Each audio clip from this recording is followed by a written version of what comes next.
And we are live. We are live, the Hunt for Success podcast. Cody Steinman, Ryan McCracken. Today we're here with Ken Perry. Thanks for coming on. Not to be confused with Ken Kavanaugh. Don't do that to Don't me. do that. Yeah. It is crazy what's going on. When there's so few Kens that my name, it's when somebody that's a Ken does something wrong, it's like, it's not like Matthew or something like that. So, Well, I mean, the first thing he did wrong was get nominated to be Supreme Court Justice. well, I'm sure when he did, he wasn't like, was there anything? Like, you got to wonder if he thought about this the whole time. If he was like, gosh, I hope she doesn't, show up. Like if you have something like that in your past, it's got to be running through the back of your mind. Yeah, I don't know. I mean, I guess unless you didn't do it, unless you're innocent. Right. True. And Yeah. then, because it seems like if you want to prevent anybody from being appointed or running an election, all you have to do is accuse them. Right. There doesn't have to be much. I mean, that's kind of what we're getting down to. And Yeah. it's a really, I watched most of it or listened to a lot of it yesterday. Mm-hmm. It's really sad. On the news, they were saying that a lot of people were crying after watching it. Oh, yeah. And I got home, my wife was in a horrible mood. Uh-huh. And I'm like, what's wrong? She's like, I just watched that today and it just pissed me off. Yeah. Just the way, not that she was mad that he was being accused, it's just the way the politics got into this. Mm-hmm. And it's not how it's supposed to be. My wife had book club last night, and they just read this book about a hockey player in this small town who assaults a woman or rapes a girl. And it's how the community protects the hockey team. And so she just finishes that book. This Kavanaugh thing happens. They go to book club. And so last night was just kind of a crazy conversation. And having two daughters, I look at this and it's like, it's the conversations we have with our daughters of, my wife has a friend who said, you need to have every conversation possible. Like, how do you get out of this situation? How do you get out of that situation? So regardless, I think what this is doing is it's creating more of a conversation that a lot of the conversations aren't even about what's going on there. It's just kind of triggered a conversation to happen. And so with our girls, we're spending a lot of time going through, how do we protect you in every situation? How do we make sure you don't, run across a situation you don't feel like you can get out of, and all of that. But Well, that you got to protect them that way too. But I had a similar thought because they brought up what he wrote in his yearbook. oh, they did. I didn't see that. About how he liked to party and drink and carry on that way. Oh my gosh. And so What he wrote in his yearbook is coming out when he's going for Supreme Court. Yes. Wow. And so that made me think about my daughter being like, you can never be too careful, right? Because you don't know what you post on Instagram or how you act at an event or what you write in your book. You don't know if it's going to come up or when it's going to come up. Right. In his case, it came up 40 years later when he's being nominated to be a Supreme Court justice. Yeah. If I can get controversial for a second, just because I Absolutely. feel like I can do that here. I'm going through it in my head. I'm going through this really interesting thing where we just came out of what was trending recently was that the equality of men and women, and I'm all for it. Right? I think it's true. I also think there's so much value to women and there's so much value to men, and there is a difference in the value between men and women. We bring different things to the table, and I was going through this now and then comparing it to the conversation we just had where it's like, no, we're all the same. We're all just as strong and we're all just, all that. And it's like, I think this is calling out a completely different thing than what we just went through, in that as a man, it's my job. And I'm sorry, I'm going to be polite to women. I'm going to take care of women. I'm going to watch out for women. And I have that in me. That's just like inherent in who I am.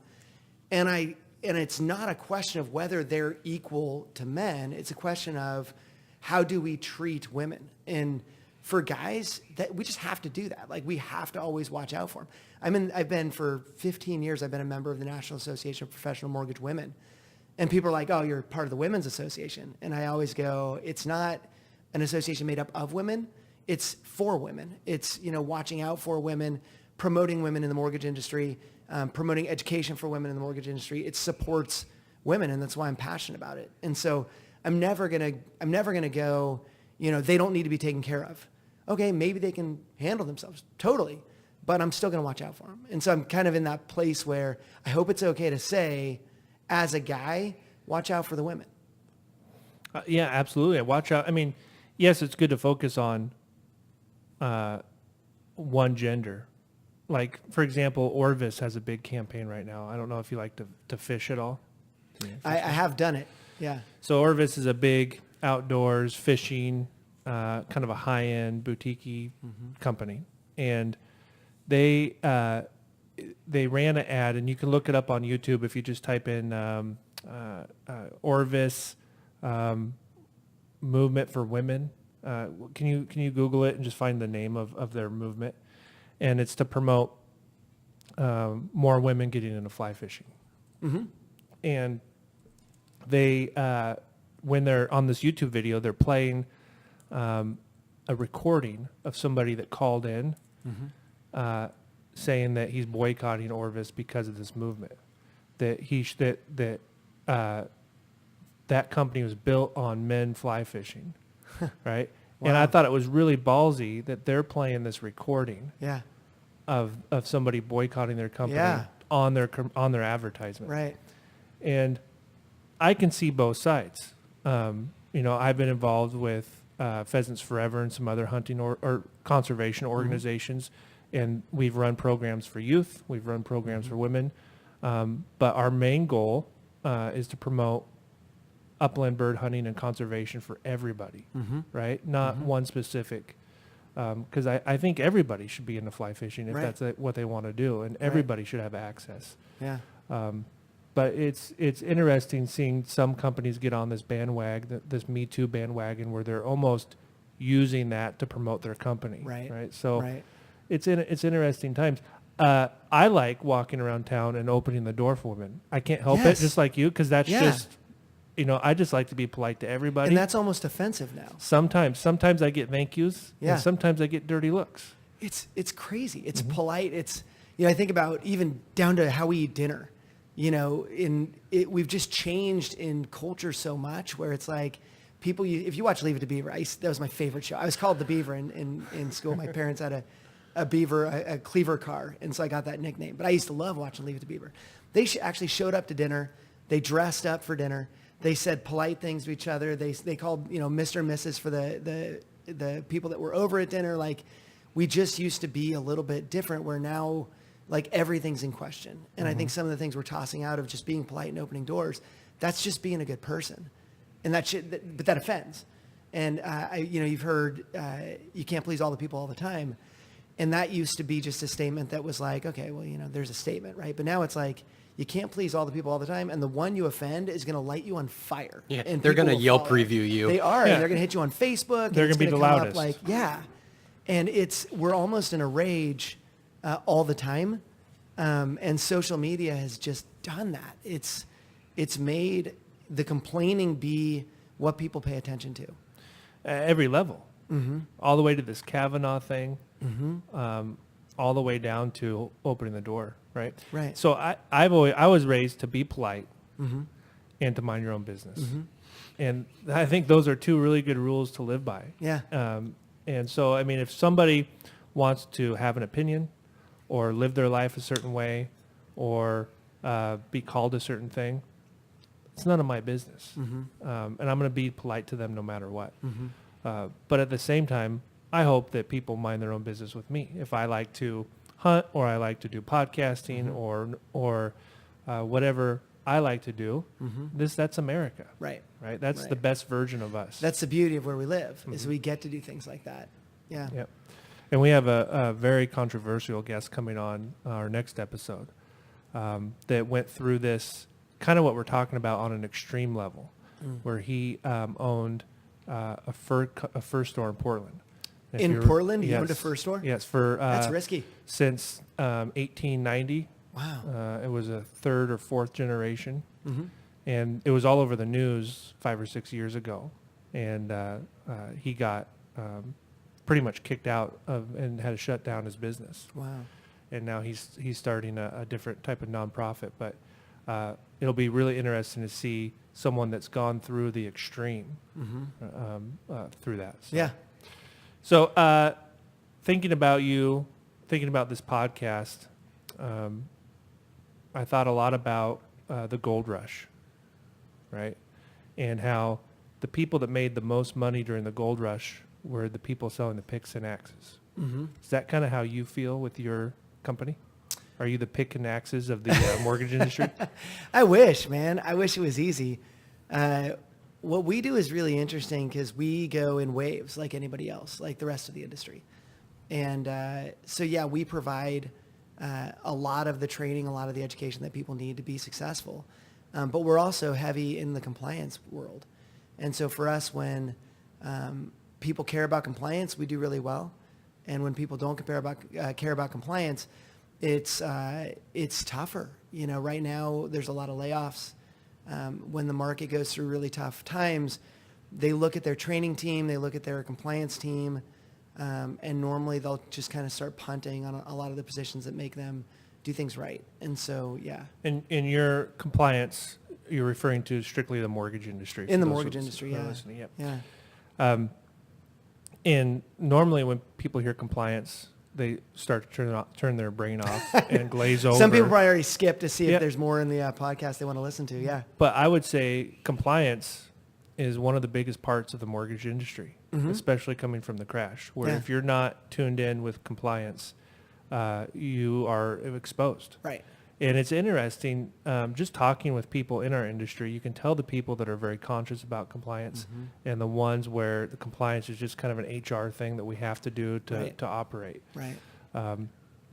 And the more seasoned I get in the industry, the more I become compliance thinking almost all the time, because it does dictate what big pitfalls that could happen. I mean, companies get fined millions of dollars. People have been put in jail. So that, hopefully we get to hear some of those stories too. Yeah, I know you got a totally. few of them, but so how did you go from, because you were an account executive before, how did you go from that to compliance? Well, I was a bartender first, and I bartended my way through college and then left. When I got out of college, became a loan officer in California and went from there into training. And I was top producing loan officer for the company. They put me in a training role because I had way more fun teaching people how I did it. Once I had reached that goal, I was like, all right, what next? And for me, I don't get a lot of excitement out of my own production. I get a lot of excitement out of other people's production and my impact on that. And so became a trainer and flew around the country launching all of our branches for a big mortgage company. And then wanted to move up here. So we came up to the Northwest on a sunny September day. And we're like, this is amazing. This place is... everybody's smiling, it's green everywhere, and it's sunny, and like, just loved it. And so our whole family moved up. My parents moved up, my brother and his wife moved up, and so they moved up 3 months later. I waited until I could find a role up here for me. And the funny thing is, I couldn't move up as a trainer because we had no place for me to plug into the server. So this was 2000, and they were like, well, how will we get you access to all of our internal data? And there was no possible way. And if we didn't have a branch here, I couldn't plug in. And so that was not that long ago that people couldn't move because of, distance from branch. And so I became an account executive just because that was the sales opportunity up here. It was the same company. It was our wholesale affiliate. And so came up here doing wholesale. So no VPNs and no cloud yet? Nothing. Yeah. No. So we did wholesale. I did wholesale for 3 years here. And then there were a lot of points that drove me to what I do now. And one of them was driving down the street, getting a phone call from a broker saying they had a deal, they had to go stated. And I would always say, well, why do you have to go stated? And because stated income's built for certain people. And so they would say, this guy, I remember the call. I was on 205. The guy goes, well, because my borrower doesn't make enough to pay the mortgage. Oh. And I said, well, then why are you doing the loan? And he's like, what do you mean? And it was so weird that was a weird question, that he saw that as a strange question. I go, I mean, you're going to do a loan for a borrower that can't pay me back. And I'm going to do, my company's going to lend the money. They're going to go into foreclosure. Why would you do the loan? And he's like, never mind. And he hung up and called one of my competitors, and I'm sure he got the loan funded. And what year was that? 2003. Wow. And I just went, I got to change this. And so multiple calls like that. And I decided in 2003, I gave up my job. We had so we have 3 kids, and my daughter had just been born. The day after she was born, I launched out on my own and started a training company to train new loan officers on how to do it right. and I would take 10 loan officers at a time for a week and just give them everything from how to read credit reports, appraisals, title, escrow. I noticed that a lot of loan officers would just send in a 1003 and think it magically funds, and they didn't know a lot about the process. And I'm sorry, when did you start that? March of 03. Of 03. So this is still, 7 years before licensing was required? Yeah. I just wanted people to know how to do it right. And I didn't know anything about compliance at all. And was that accepted by branch managers and company owners? I got a lot of people. It was a lot of the people that I kind of built my business on, the folks that had already been sending me business as a rep. So they knew me. I was already training their people because that's what I love. They saw it. And so I'm like, I told a few of my clients, I'm like, if I break out and just start a training company, would you send me your new loan officers to train them? And back then, of course, we're going big, like LOs.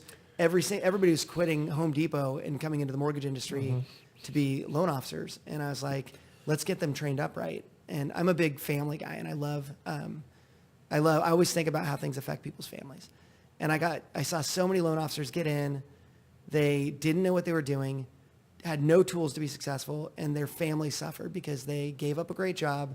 Their buddy made a bunch of money and they couldn't, and then they had to quit and go back to doing their old job. Meanwhile, they're in debt, and I hate watching families suffer. And so had to make that move, or they were doing great and it's because they were committing fraud and their family was about to lose their parent because they were going to jail soon. And I couldn't watch that anymore. And how much fraud was going on that All of the it. loan officers didn't even realize they were committing fraud? There was a company locally that the loan officer called me one time and he goes, so question, he goes, if we're going to get one borrower to buy 10 houses on the same day using different escrow companies and different lenders, my question is, and I cut him off and I'm like, stop. Your question better be, is that fraud? And he goes, what? And I go, you have no idea, do you? And he goes, what? And he goes, I was trained to do this. And I go, you're committing fraud on 9 files, right? The first one you're funding, probably okay, kind of. Owner-occupied. But the rest of them are all owner-occ, and Wow. that's all fraud. Mm-hmm. And he just didn't know. Like, people didn't know because that's how they were And the trained. borrower might not have known.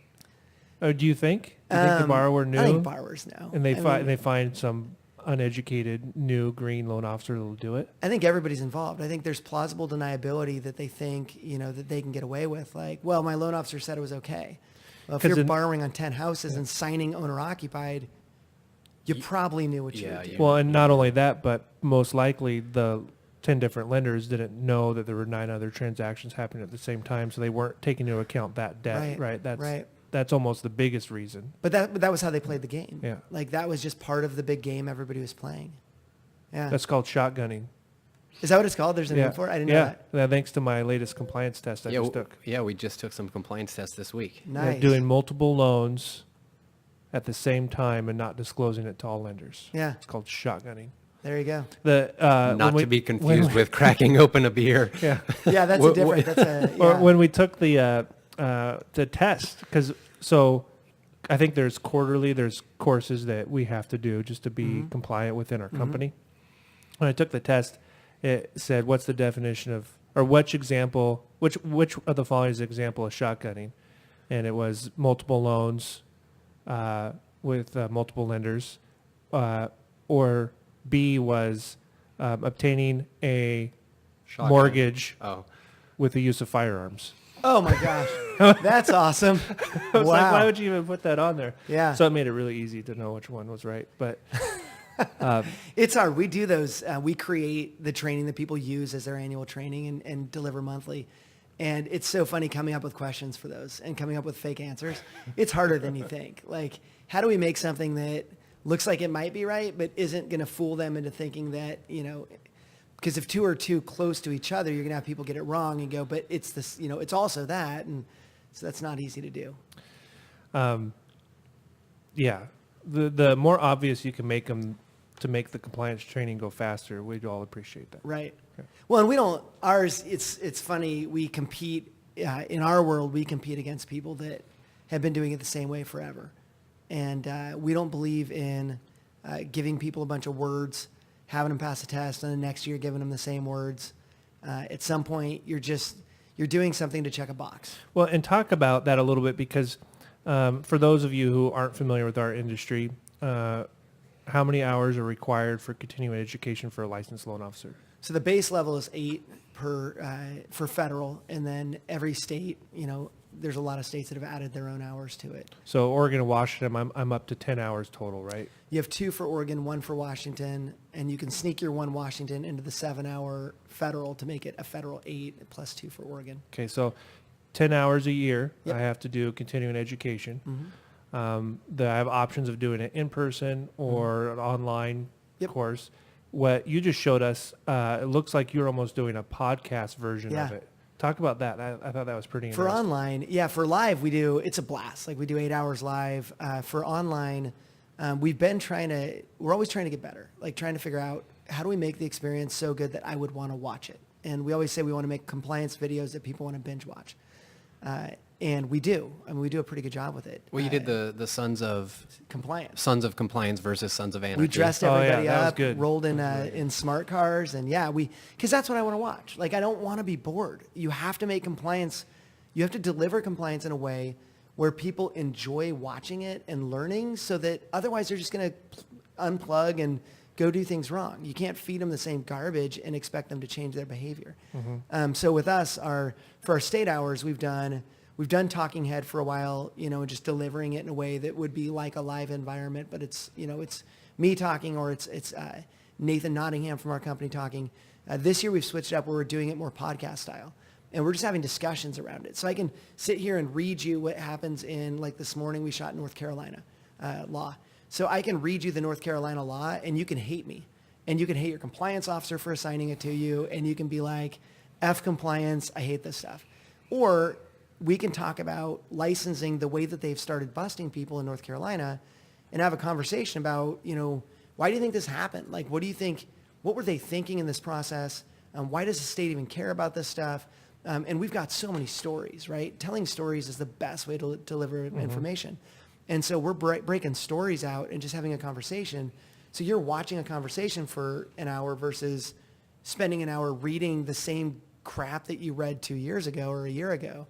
It doesn't make sense for you to do that. And it goes to the theme of the entire mortgage industry, right? So we have salespeople and we have compliance people. And when you need to submit something to get approval, it oftentimes can be a painful process, because compliance is so isolated in this compliance world, they have to be no. And sales is so in the we have to grow world, they have to be yes.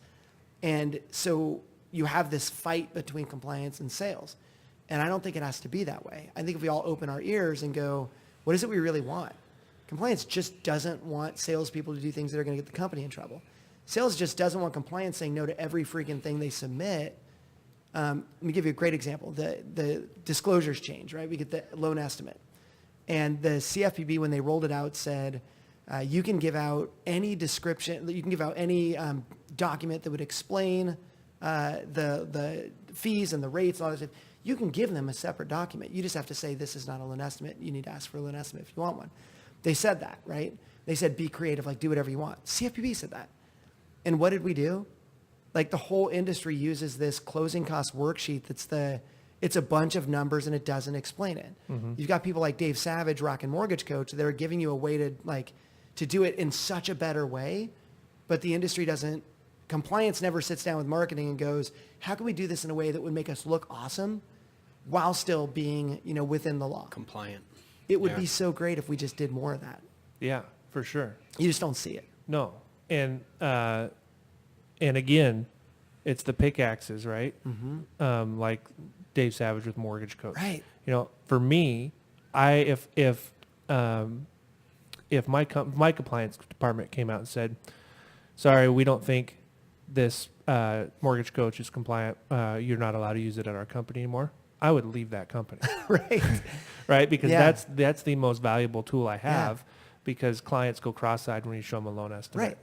Right. And so having those tools. And it's fear-based. Like to say no is fear-based. Yeah. Go look at it, see what it is. In the Mortgage Coach software, I mean, you have videos you can audit later.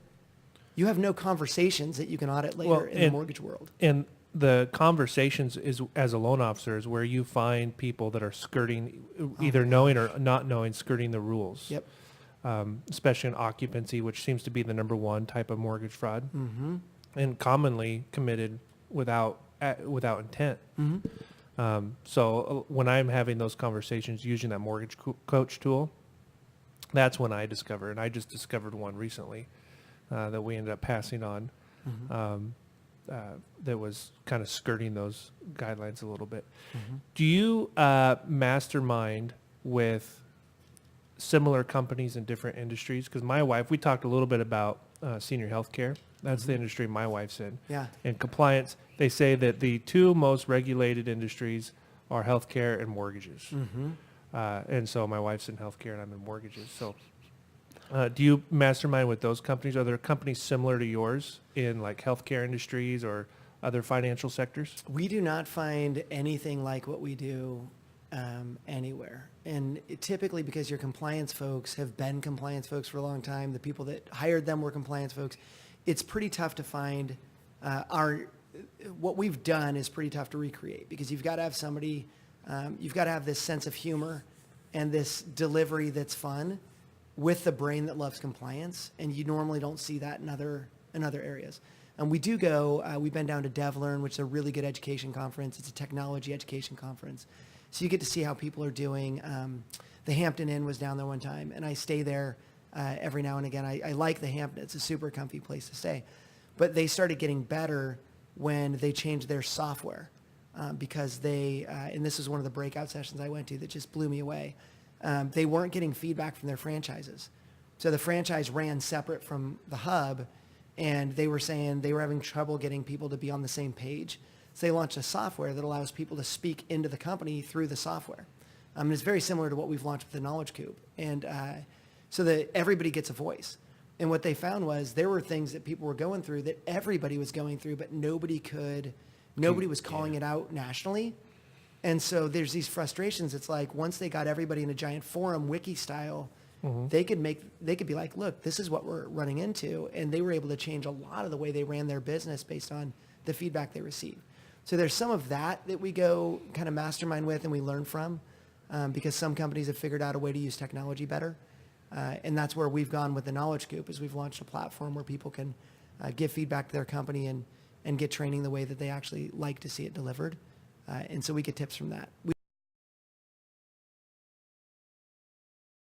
Self-exploring outside of the mortgage industry? Oh, absolutely. Yeah. We want to lock down the mortgage industry first, so we still have a long way to go. And I would just say that even on like your Facebook Live stuff, I think you guys have done a really great job of opening that up. And I mean, I've been included on a few of them where people just start jumping on, and what you thought probably was going to be like a 20-minute deal turns into like a 2-hour Facebook Live session because questions just start rolling in and like good conversation is being had about lots of good topics. It's helped me so much. I mean, Facebook Live has been, and Facebook in general, like who we are is who we are. Right? We have a very specific personality in the industry, and I have a very specific way of like, if you know me, you know me. If you look at my Facebook, you pretty much know me. I don't hold back. I don't pull punches. And so it's given us the platform that we never had before. When the market was crashing back in 2006 and 2005, I started telling people, I was flying around the country saying, this market's going to crash. When it does, you've got to be ready. And I was telling loan officers, like, be ready for this crash. And people were laughing at me. And there was another speaker that was flying around before me saying these people were bubbleheads and the market will never crash. And if I ever rolled into town after this one guy specifically, I didn't want to say his name. He would speak, and then I'd fly into town and be like, guys, it's going to crash. And they're like, no, he was just here. And he said no. And then we signed up for $99 a month for his service. And that was one of my first conferences I went to in the mortgage business. Was it really? Yeah, like late 2005, early 2006. Oh, it sounds awesome. Yeah. And I hated that because I want to be as honest and as like, I want to think ahead of the market so that I can help everybody else do it. And when I was watching that dude make a bunch of money telling people there would be no crash, there was no bubble, when it was so obvious the crash was coming. It was frustrating. And I had people come up and they're like, yeah, you're crazy. It's never going to crash. We're always going to go up because people always need a place to live. And I was like, yeah, but they don't need 10. And nobody got it. And so that was really frustrating. If I would have had the platform of video like I do now, I could have made a difference. Like I feel like I could have, and I was a debater back in college. I thought about in those years, I want to get that dude in front of everybody with me. I want to go heads with him and have the conversation about where the market's going because I think he's wrong and I need to blast this. Again, if I had video, you would have known that back then. And I didn't start shooting video till I got heavy into video in 2008. Or even just more social media back then. Totally. I mean, that would have opened it up big time. Opened a lot of conversations Yeah. and made people think. And that's all I wanted is people to think for themselves. And I think sometimes people believe what you're telling them if what you're telling them will get them somewhere. And if what you're telling them will get them nowhere, they're not going to believe, or if it's going to cause them to have some pain or some bad, I deliver compliance training. So if what I'm saying is going to make you not be able to do what you love to do and what's making you money, then you just kind of shut your ears to it. And that's difficult. So do you put a lot of information out now about the current market and where it's going? Yeah, tons. And where do you see it going? It's so, this is an interesting time for us to be talking because last year I was, as I'm doing seminars, CFPB was bold and was out there, was definitely extreme, definitely crossed lines, did things they shouldn't have done, was way too aggressive in my opinion. But it was working, and people were backing off their compliance violations. Loan officers were starting to get scared. Mm-hmm. They were starting to say, "I'm not going to do this. If it's going to potential of getting me in trouble, I'm going to stop." Well, I remember being paranoid. Every client that came on my office, I'm like, "Is this the FBI? Are they going to take out an FBI badge?" Totally. Right. Which is too much. Like you don't want that much fear to drive it, because then you're not doing as many loans because you're scared, right? So that was definitely not right. But then Cordray bolts. Mulvaney steps in. And we can talk about that process if you want, but it was fascinating watching he's just completely unfunding and taking apart the CFPB one by one, changed their name, BCFP now, like changed their logo, did whatever he could to just tear up their agency.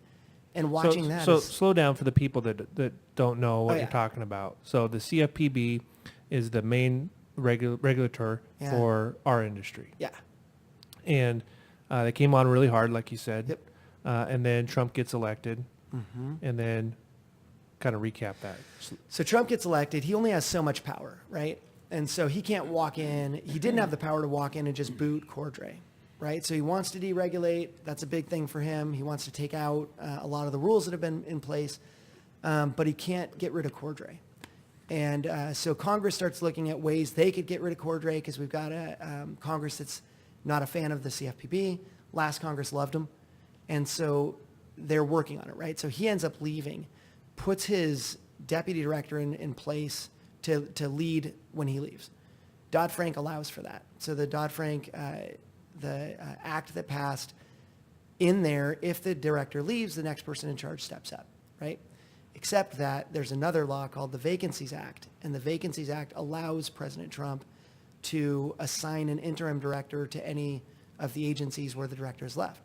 So he steps up and goes, wait, I'd rather pick my person, looks at English, this woman who was going to run it, and goes, yeah, you move. I'm moving in Mick Mulvaney. Mick Mulvaney's the director of the Office of Management, or the head of the Office of Management and Budget. So he has another full-time job. And he goes, hey, I'm pulling you over here. You're going to also do this.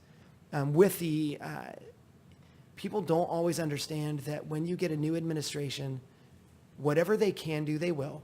And they can now kind of look at every agency and go, this is where we're going. If you're on board with it, let's go. If you're not, that's fine. I've got other people in the wings ready. And so he looked at CFPB, President Trump did, wanted to be able to have a lot more business-friendly regulator, and so moved in Mulvaney, who then just started picking it apart. And you said it's interim, so how long will Mulvaney be in there? He was about to lose his job. And it was the week before he was about to lose his interim spot. That's when the president looked at him and said, all right, I'm going to nominate another person. And it's the person that worked underneath Mulvaney, who's 3 days younger than I am, which drives me crazy because I shouldn't be older than my federal regulator. I feel like I like to think I'm young, and that makes me feel not young. And so he moves her in partially because it stops Mulvaney leaving.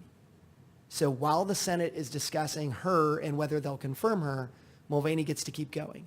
And he just made an announcement this week that he's going to move because he can't fire people very easily. It's a government job. You Yeah. can't be fired very easily. So he just decided he's moving a bunch of them. So he got a new location. I want to say it's North Carolina. But he's getting them out of DC. Now, if you've grown up in DC or you like worked your whole life to move to DC and be in government in DC, getting transferred out of DC is like the worst thing you can have done. Like in DC, you have agencies where somebody might work for the CFPB this week, but they're working their way up. They want to go work for HUD, or they want to go work in Treasury, or they want to go, like it is you are growing your career in DC to be moved from place to place to eventually get the spot you want. Getting moved out of DC kills your career. Sure. And so he knows that. And I think a lot of people will quit rather than being transferred, which is going to allow him to get rid of more of the people at the CFPB.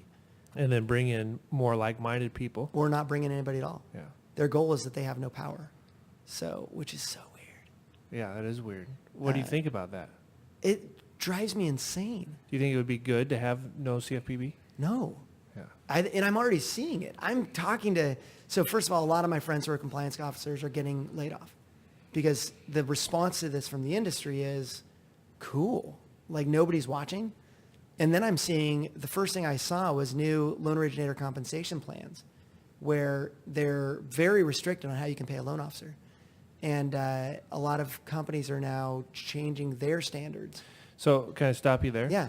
So for the people that aren't familiar with our industry, after the CFPB came in, I think this is one of the best things that happened is how they regulated how you could pay a loan officer, where their compensation had to be predetermined and couldn't be based off of anything other than the loan amount, right? You can't be based off a program Right. or rate or anything like that. Right. So if somebody comes in first-time home buyer and does a zero down program and has a low credit score, they're going to get, I'm going to get paid the same amount on them as I do somebody coming in buying $1 million house Right. with half down and a great credit score. Right.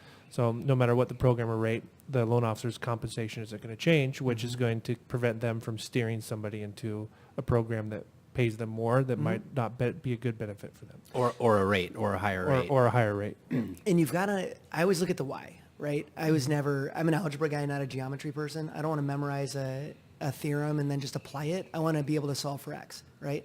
So when I look at that, I go, why? Why does that exist? Why does it matter how we pay originators? What happened that caused a need for this, right? And if you look back at, there's a book called The Color of Credit. It's an amazing book.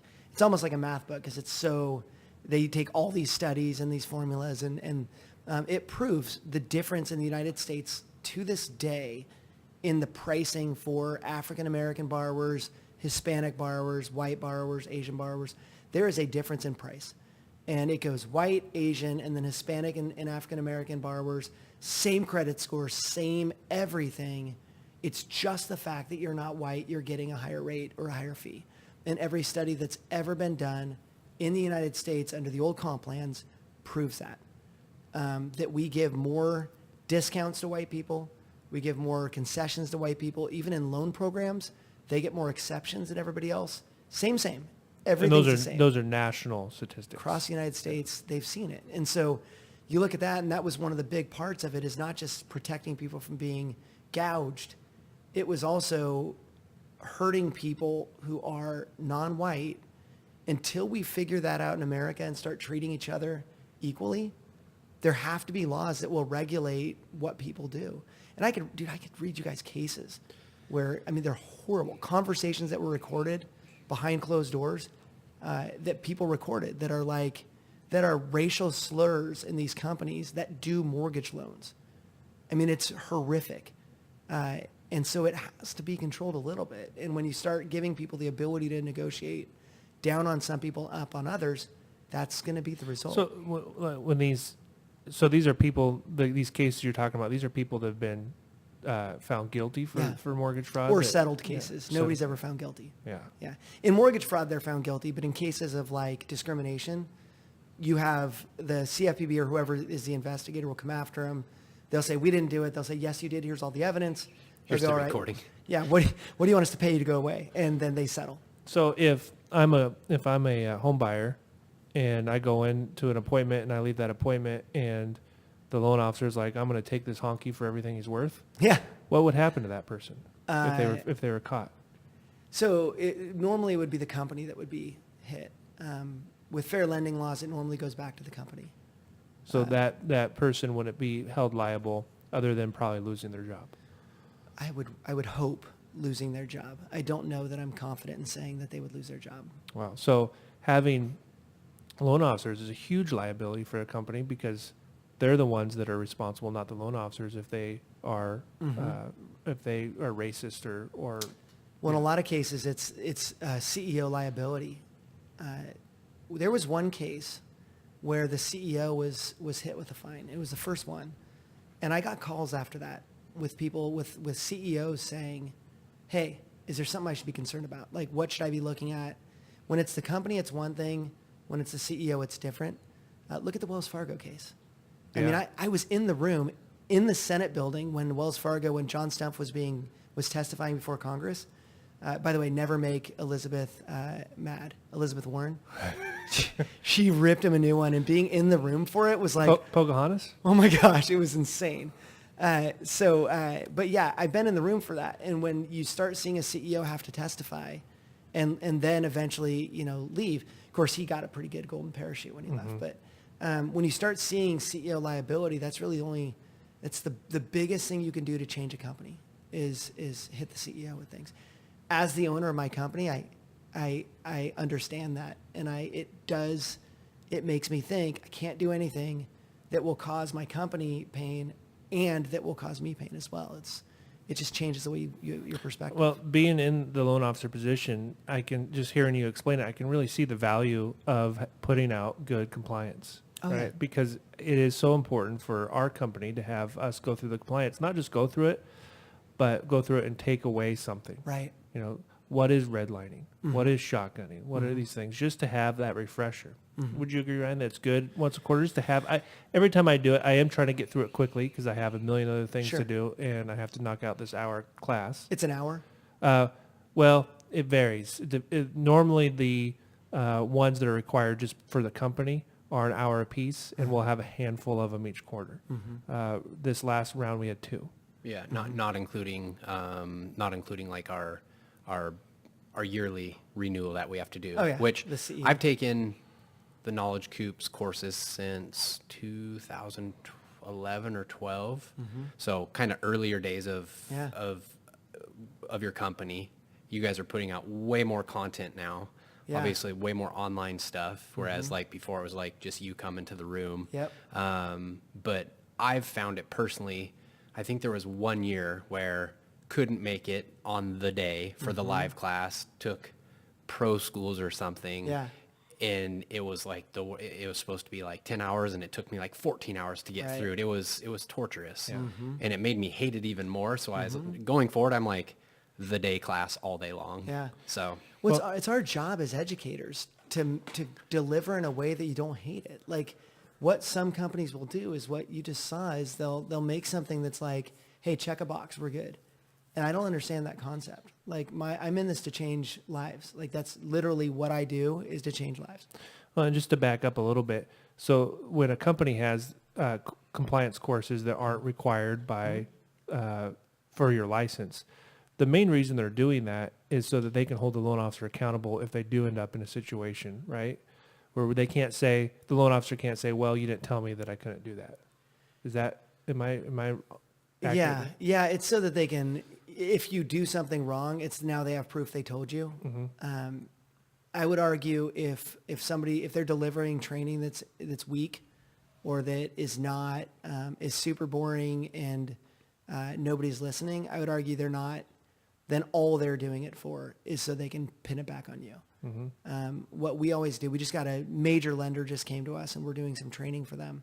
And they have a full training department, but they found great success. They sent out a video that we had done for them on ethics, a series of videos, and they got emails to compliance saying, thank you so much. I can't believe I loved that class because I've never loved compliance before. And so we're doing more training for them. And the thing that we do different is you just go, what do I want them to learn? Like, what do I want them to take away? And if you start there, instead of, okay, I've got to teach them this law. Nobody needs to know a law. They need to know what they can and can't do and the why behind it, and they'll do it right. And if you're delivering it in a way where we start with that in mind, you'll be way more successful. Yeah, it's what's Frank and Brian's show called? National Real Estate Post. Yeah. The National Real Estate Post. I almost learn more from compliance from watching that every day than I do the actual. I love those guys. They're not the favorite of a lot of compliance officers. They fit. We've talked about that at the office because we're doing a ton of video, and we've talked about we are our own style. Like we've got our own way we do things, way we communicate. Our thing is we research and we talk. Like we research as much as we possibly can. We're constantly studying. Our salespeople study the industry, study compliance. I mean, we have to be well researched. They have such a good niche in what they do, and that they are like the pop. Like, guess what? And like they're really out there, and they're aggressive, and they've got this killer niche for them. It's not, it's sometimes a, hey, this will make you mad. Let's talk about that. And so it's a lot of time it's the more extreme stuff that they hold on to. But funny story, by the way, Brian, this is how small the world is. So Brian, we started doing a couple of videos together and connecting over video. There was only a few of us doing video at the time. And my brother saw a connection I had with Brian. And he goes, how do you know Brian? And I go, what? And he goes, how do you know Brian Stevens? And I was like, oh, well, he does video and I do video, so we know each other. So apparently my brother, we used to move around a lot in the same city, but different schools. So we'd go to different schools. And in junior high, which is like the toughest grades to move into, my brother was alone at a brand new school. He's older than I am, so he's a year and a half. He's at a brand new school. He doesn't know anybody. He's sitting in the cafeteria in the morning, and Brian Stevens walked up and goes, you look like you need a friend. And he sat down and had breakfast with my brother. And that changed my brother's whole experience. Dude, that's classic. And so I didn't know that. And then my brother hired Brian's wife for a job later. So we have these connections that we just had no idea, but small world. It's a very small world. Yeah. So we kind of went down a rabbit trail. Go back. You said we were talking about the CFPB, and you're saying the biggest change you're seeing right now is with comp. That's a big one. RESPA is also huge. So what are some of the things you're seeing change with comp now that the CFPB is being dissolved? There's a couple of things people do wrong it blows me away that they do them, right? One is setting up fake companies. So if I want to make more money, as a loan officer, I'll set up a training company that's a fake company. I don't do any training. I just have an LLC, and my company will pay my fake company for training that never existed. So we take the amount I've jacked up my rates for borrowers, and all that money then gets paid out to my training company that then funnels back to me. Yeah, that's kind of a bonehead thing to do, I think. It's money laundering officially. Yeah. Yeah. It's like Ozarks here. Right, totally. I have a comp question for you. Yeah. One of the struggles is when you're onboarding a new loan officer, right? Because you can only originate once your MLS license number has been transferred to the new company, correct? Right. So we just made a company transition this last spring. So let's use fictitious people, but let's say a loan officer is switching from company A to company B, and they have loans they got to transition. So they got to close out their loans with their current company, and then in the meantime, they're taking their clients that are shopping that maybe aren't in contract yet, and they're starting to move them to the new company. If one of them goes into contract, it's going to have to be originated by a loan officer that's there, correct? It can't be originated by the loan officer who hasn't moved their license over yet. Yeah, so there's a bigger issue that comes up in your scenario. It's not just about comp or licensing. You are talking about a loan app that you took at the old company. So the old company owns that loan app, right? The borrower's information is all belonging to the company that is company A. So when you move to company B, technically you can take your phone and you can take the clothes on your back and you go, but your database stays back with the old company. So just the way you would phrase that, I think the better way to look at it is I go to a new company, all of a sudden that person I was working with calls me up and goes, hey, I know you moved companies. Would you be willing to do my loan still at your new company? That is the best way the cleanest way for anything to happen is for that to be the case. Because there's so many lawsuits over loan officer leaves the company, brings their files with them, and gets sued because those files belong to the first company. So let's take that scenario where the borrower calls the loan officer up and says, I would like to cancel my loan with your old company and move my loan to your new company. Yeah. Great. But- Let's take an application. Let's, it's a brand new file. Okay, but let's say that my license hasn't been transferred over Yeah. yet. Yeah. So I say that loan officer to introduce them to a loan officer at the new company and say my license is being transferred over. In the meantime, I want you to work with Johnny. Sure. Loan closes. Right. Loan officer moved over a week into the process, right? So he's helping, but it closes because they've triggered RESPA. They can't transfer that loan back to the new loan officer. It has to stay with the loan officer that originated it, correct? So first of all, I'm not an attorney. Any information provided is not speaking as legal advice or encouraged to draw your own conclusions based on independent research. From a compliance. But compliance-wise, you're talking about something that the company's decided they're not going to do. So the company's, it's already in somebody else's name, so the 1003 is not going to change. The work that is done on that loan has been done by the loan originator at the new company. They're paid for the work that they've done on that file.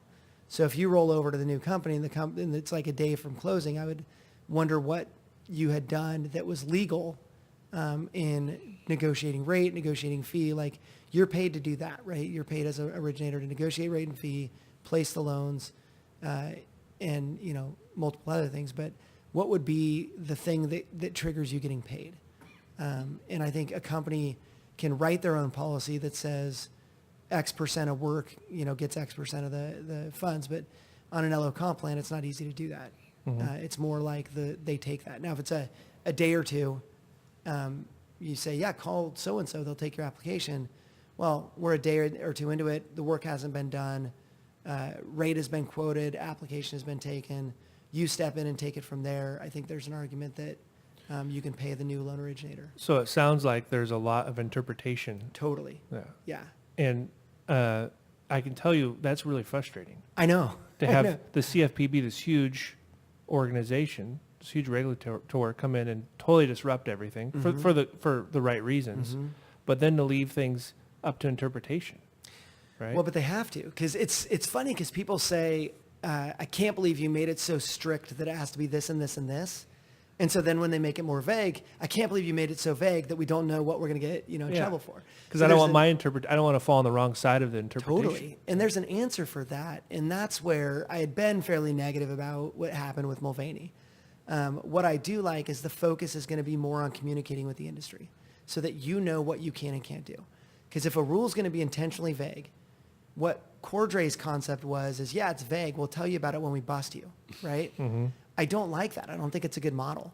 What Mulvaney's saying is it's vague, and we'll communicate with the industry to let them know, what our expectations are. So I like that more because then you're getting some direction. And if you could call the CFPB and go, how should we take this? Because it almost felt like the CFPB was redlining. Oh, yeah. Because they were taking companies that were profitable and going in and doing exactly what you said. Your Totally. interpretation's wrong. We're going to fine you $19 million. Because they had the money to pay it. Yeah. Yeah. And the funny thing is when the CFPB went in, they'd be like, show us your bank statements.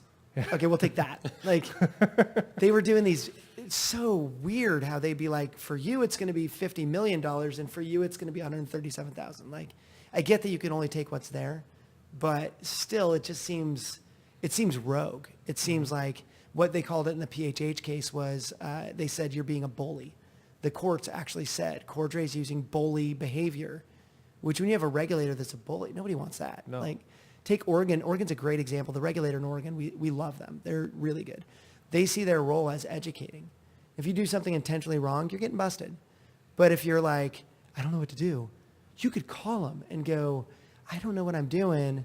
Do you feel like this is right? And they'll give you feedback. Like, they're really good at that, at communicating. It shouldn't be a revenue generator No. for the government, which is kind of what CFPB felt like. Yeah. And they don't even need revenue at the CFPB. They actually have the ability to pull from Treasury whenever they want. So open checkbook, they don't have to take it from the industry. But his thing was bust everybody, and then all the others will do it right. And so he would bust somebody and look around and be like, you guys want some? Like, really coming after him. Do you know what the average age of loan officers are right now? It's two different numbers I've read, depending on which study you're looking at. Strathmore's got it in the 40s. They do a lot of surveys of the industry. Others I've seen in the low 50s. Do you think it's because of the barrier of entry? Not really. I think that might be part of it. I think it's more because we didn't make it look very good. I mean, when these kids are getting out of college and like, what should I do? And their parents work as a loan officer, and every day they're like, I hate my job. Like, there was a time where it was a depressing time in our industry. Who's going to get in the business if everybody says we hate it? Yeah. Well, that's why I don't like to talk about my business too much on the podcast because I'm not here to promote myself. But that's why my tagline is serving homeowners since 2004. Right. So I want everyone to know that I went through that. Yeah, totally. Right? Yeah. And I survived. Right. I didn't go get another job. But two, I went through it, so I understand. And a lot of the stuff you're talking about, we saw happen. Right. One thing that I personally went through is in 2005, I got my job kind of based off of some of my past experience and my college degree. Whereas nowadays, if you go to hire, people don't want to hire somebody that's totally green. I mean, I literally didn't know what a mortgage was when I started in the mortgage business. I just knew if you worked hard, you could make a lot of money. Right. Which That's what I was told. 2007, 2008, 2009, we worked really hard. Right. For not a lot of money. Right. But, with that being said, I think that it's harder to get in the mortgage industry over the last 10 years than I think it used to be. It is. And it's always been, it's harder because we have to do more work. Loan files are a little bit more difficult now. But also, I think one of the reasons we don't have anybody coming into the business right now is because somebody in successfully, then you're not going to go work a college career fair. Like, it's just not going to happen. If you've got a system, and I haven't seen a lot of companies doing this, but if a company was to double down on training, create a really cool training program plus mentoring program, and bring people in the right way, I think we can grow this business correctly. But you're asking for a mortgage company to look past 2 or 3 quarters. Yeah. Right? Right. Have some. Question for you. When you came in 2005, how long did you stay with that company?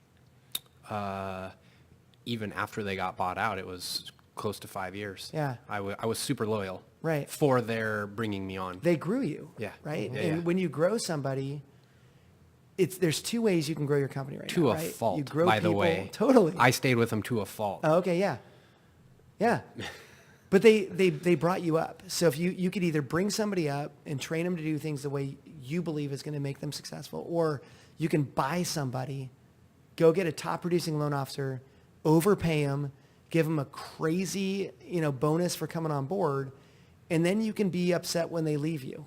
I don't believe in buying people right now. I think if somebody's willing to leave you for money, they will leave you for money again, or leave their old company. And margin compression, we did that to ourselves. Like, the margins in the industry aren't big because we overpaid for a lot of originators. It's almost like the NBA, right? The cap just kept going up, and now you're looking at Myers Leonard and some of your staff going, we signed them during a year when everybody was signing for a lot of money. And I think if you raised up people like we had done as a company, training these people, I have a lot of people that were trained by me that are still in the business working for the same company because they knew how to do it right. And they're way less, it's way less stressful to have them on board because they're doing it right. They believe in you because you paid for their training. Like, there's a lot to it, to growing your own folks. But nobody's focused on that. Not a lot of people are. This is a really fun podcast for me because I have lots of things I want to talk about because we're talking about our industry. But I would love for you to share a couple stories of maybe some people in Seattle, maybe a guy that had a room where he was cutting up W-2s. Oh no, Sean. Maybe tell some of those stories that people outside of our industry didn't hear. Some of the stuff maybe some of the cases that happened during the crash, and then maybe some of these cases that are going on now. Yeah. So my craziest story that I was part of, I'll tell you what happened, then we'll go back and I'll tell you how it happened. I got a call from, 08 was tough on all of us. We lost, a lot of our clients shut down. So there was a month we were going to make 80 to 100 grand in a month with these just 2 seminars, and both the companies shut down. And so it was just like wiped out, right? So we shut down our office, worked out of my house, which was cool because my kids were young. And so I got to hang out with them a little bit. But I got a call while I was in my office in my house, and it was the IRS. And the guy says, hey, I'm a criminal investigator with the IRS. I'd like to meet with you. And I said, I'm sorry, who'd you say you were? And he goes, I'm a criminal investigator with the IRS. I need to meet with you. And I said, okay. And he goes, would you like me to come to your office, or do you want to come to mine? Well, I'm looking around my office, and I have a green sheet hanging on a wall to do my green screen videos. I'm like, mine's probably not okay. Let's go to yours. And so I had to go to the Federal Building downtown. And I walk in, and there's a metal detector. I put my stuff in the metal detector, in the little slot.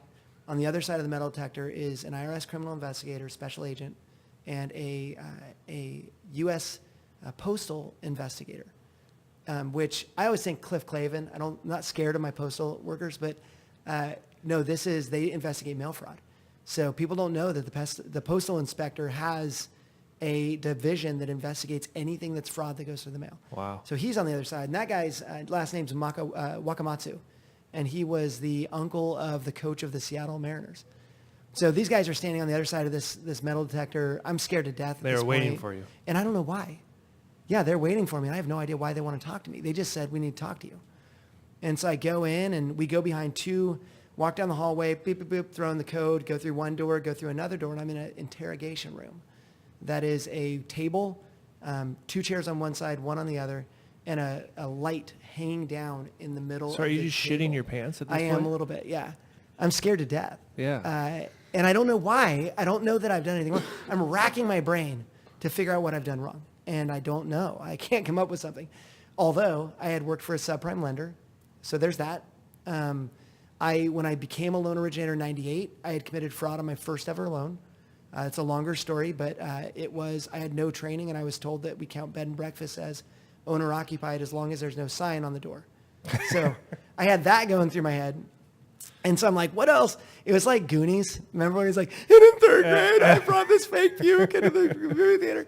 And so I was scared, but I sat down, and I actually make jokes when I'm scared. And so in the hospital, it's funny because I'll just, like, if I go in for surgery, I'm a comedian because I'm nervous. That's what I do. And so I sit down, and I go, isn't this light supposed to be swinging back and forth? And he goes, yeah, sit down. It works on a timer. And I'm like, and so then they start peppering me with questions about mortgage fraud. And I'm answering, and I loved it. Like, I love talking about fraud, right? And these cases and going through it. And so they start asking me about all these builder fraud, this builder fraud stuff. And they're like, well, who would know about that? And I'm like, well, if you're committing that kind of fraud, the builder would know, the loan officer would know, the realtor would know, everybody's involved. The appraiser would know. Title company, maybe. Title company might know, probably knows, signer. And so I'm just going one by one through these cases. And he's like, well, what do you know about this guy? And I go, what? And he starts asking me about people that I know.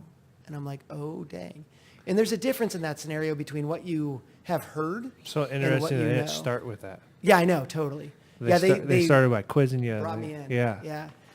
And so when they start asking about what you know, you can, with an investigator, you can answer what you know factually, right?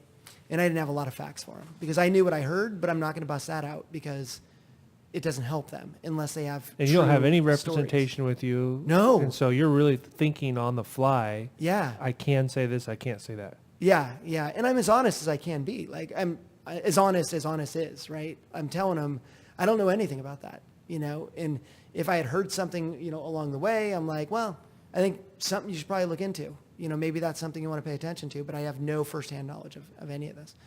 So let me track back. Sure. So the reason that they asked me in is because I had taught a seminar for a company, and it was on fraud.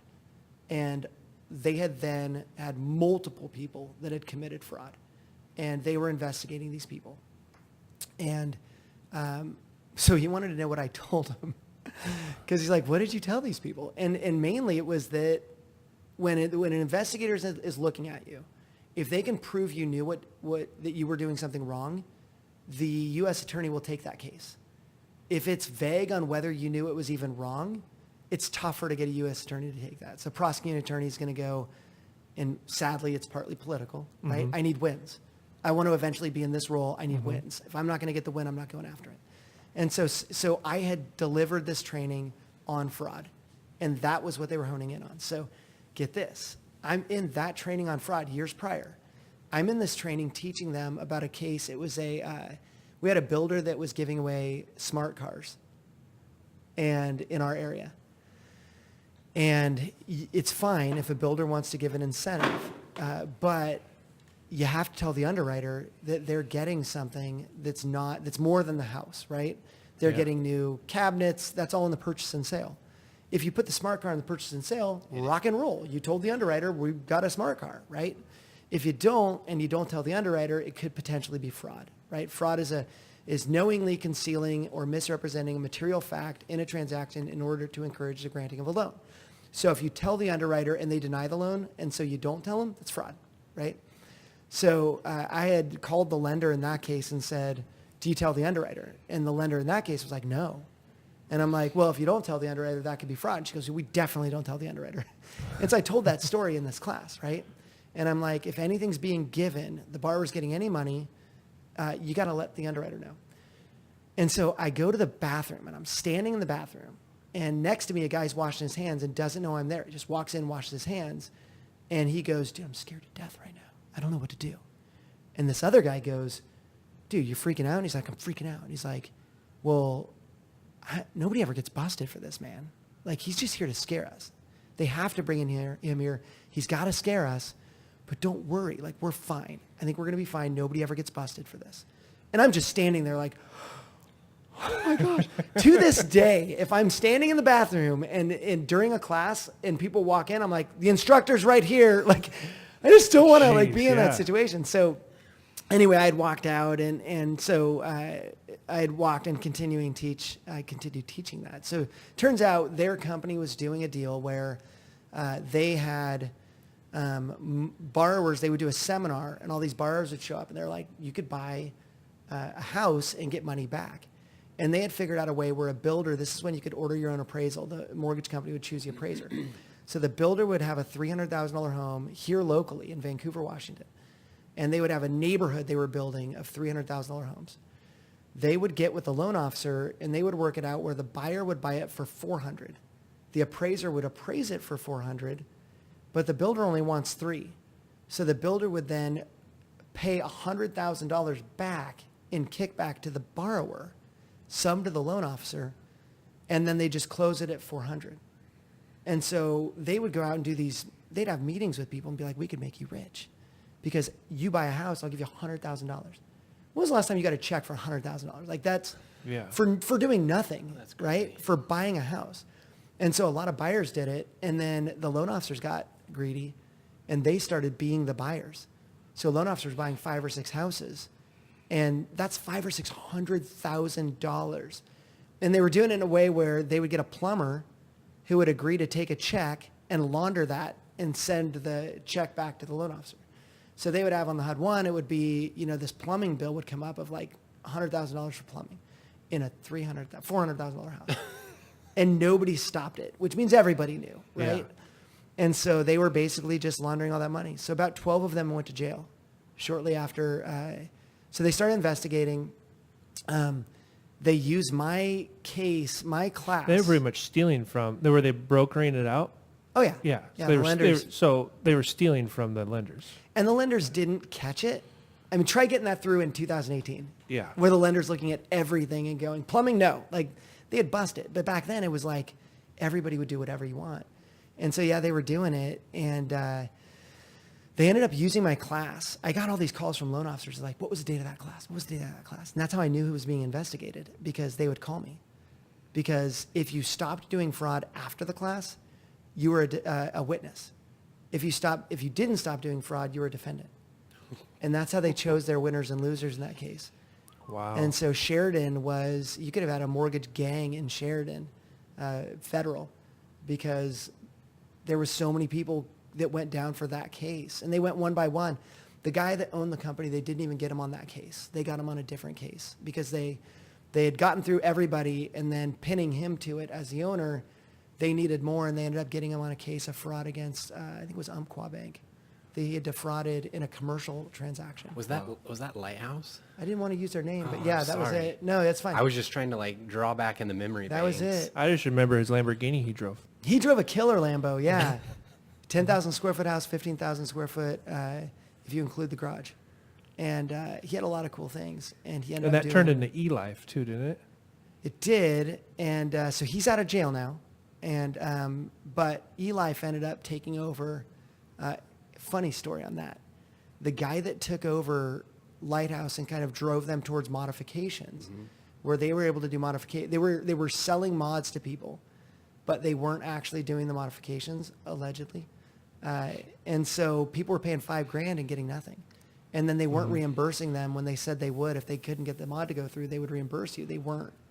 And so that got shut down. But the owner, the guy that headed up that piece of eLife never went to jail, or never got busted. And they wanted him, they just never got him.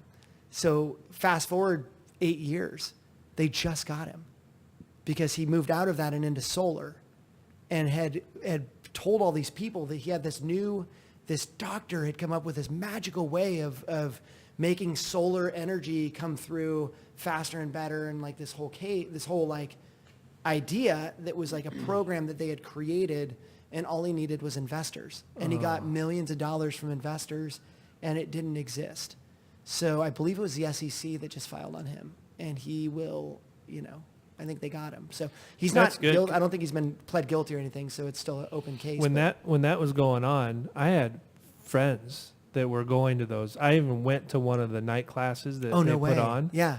Because I'm like, dude, stay away. That's, they were using the first position home equity lines. Yeah. And so he goes, well, just come with me if you think it's that bad. So I went, and I'm like, dude, you have to stay away from this. If you really wanted to get into real estate, we can go buy some investment properties and we can do some stuff there, but stay away from this first position equity line and all these nagams they were doing. And Dude, it crushed me emotionally when they got busted, because I just trained them. The worst thing for me is I helped with a case as an expert witness behind the scenes. And I reviewed a case. I reviewed one of the loan apps, and the 1003 was taken, the application was taken the day of my class. The day I taught them fraud. I taught them that they could get busted. I taught them all this stuff, and they did a loan officer did a fraudulent loan up that day. And I just went, am I making a difference? Like, I want to change the world, and starting with the mortgage industry. And I just didn't feel like I felt like that moment was a moment where I questioned whether or not what I'm doing matters. And that still was before it was required Yeah. to be licensed. There in was that back then there was a Washington state requirement of 6 hours and an Oregon 20-hour requirement. It's just a different requirement. But it wasn't a license. It was just, It was registration Just in registration, Oregon. yeah. And Washington had no license. yeah. Yeah. The loan modification is another one that really hit me, because I had close friends and family that were doing loan modifications, and I tell them no. And I'll tell one funny story. You'll get a kick out of this. A close friend of mine, is a orthodontist, and I did all his financing, and he had a bunch of investment properties. Then the market crashed, and he met somebody that wanted to modify his loans. And so I said, don't do it, because again, the loan modification person had worked underneath an attorney, Oh, yeah. and you paid $5,000 up front, non-refundable, and then they go and they work on your loan modification that would Yep. never happen. And so I said, don't do it. You'll regret it. You'll be telling me I was right. And so he did it, but not only did he do it, but he bartered with the guy. He said, Give you some braces and you I'll can... give you and your girlfriend braces. No way. Yeah. That's awesome. And he's like, done. You don't need to pay me. We'll do the loan modification. I get free braces. Yeah.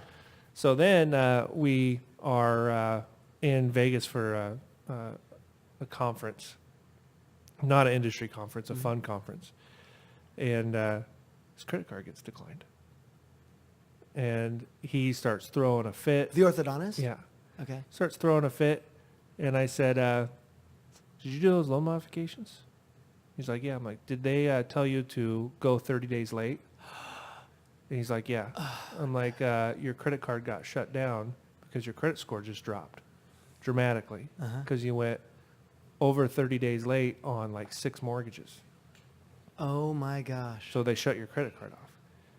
He was furious. So I think those people still have their braces on. Oh, do they really? That's awesome. Because he never took them Just off. He's wind like, it up. Yeah, he's like, you guys are done.